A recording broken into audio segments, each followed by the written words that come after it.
As far as nation building is concerned, as an initiative,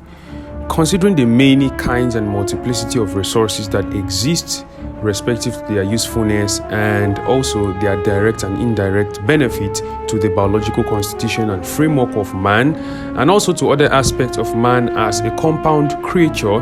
there are three basic categories that any of these kinds of resources can fall into. One of which is consumable resources. Consumable resources, I define in a few words, are those kinds of resources, those categories of resources, and those groups of resources that man as a creature cannot do without as far as life and living on this terrestrial plane of existence called the earth is concerned. Examples are food, water, and oxygen. Food being plants and animals and other categories of resources that may fall under food. Water, as we know, the H2O, the chemical composite that is existing in a liquid state that can be consumed by man as a liquid, and also oxygen, the very air that every particular human being and also animals to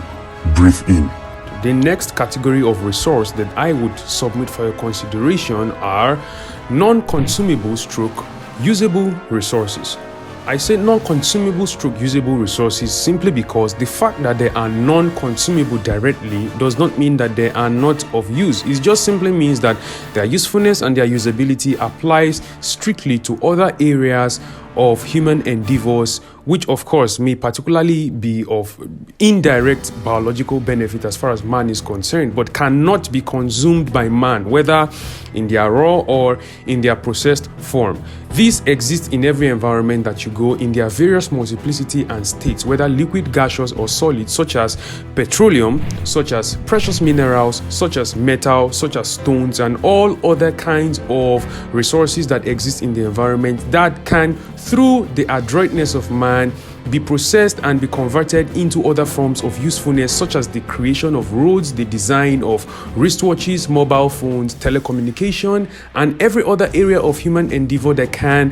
have a certain way of enhancing the comfortability and extending all other frontiers of human endeavors that have to do with the indirect approach that man may be able to particularly survive in every environment he or she finds his or herself. The shirt you're putting on right now is a product of a non-consumable but still a usable resource. The wristwatch you're putting on right now, if you're wearing one by the way, is the product of a non-consumable stroke usable resource that through the adroitness, the innovation, and the intelligence of the species and the creature called man was able to particularly craft this product and output out of this non-consumable but usable resource. The road, the car that we drive, all of those things are products of non-consumable but still usable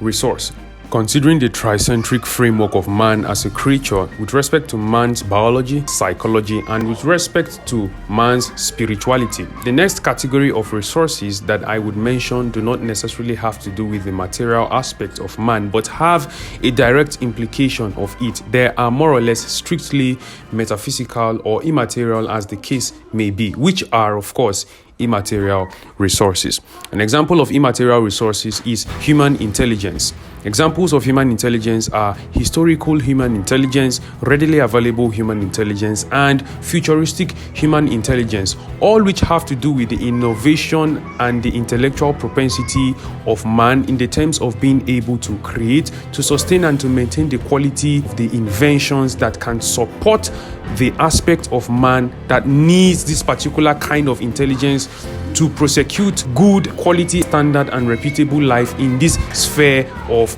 existence. The second yet profound kind of immaterial resource that exists is artificial intelligence, which of course you know the many softwares, the many artificial consciousnesses that have been installed into the many kinds of robotized appliances that can help to enhance the life of human beings through a logical set of commands and informations that were installed upon the invention of those particular appliances. And the final category of immaterial resource that exists is divine intelligence, without which all of these other kinds of intelligences would actually not be possible. The concept, the idea, and also the reality of the existence of God, his consciousness, his intelligence, and his will and his intention to have created and to have wanted to express and experience a certain form and kind of civilization within the human plane of existence called the earth is what is referred to as divine intelligence, which man strictly relies on and is in an endless pursuit to actually find out and to know exactly what was the intention of God when he created all things.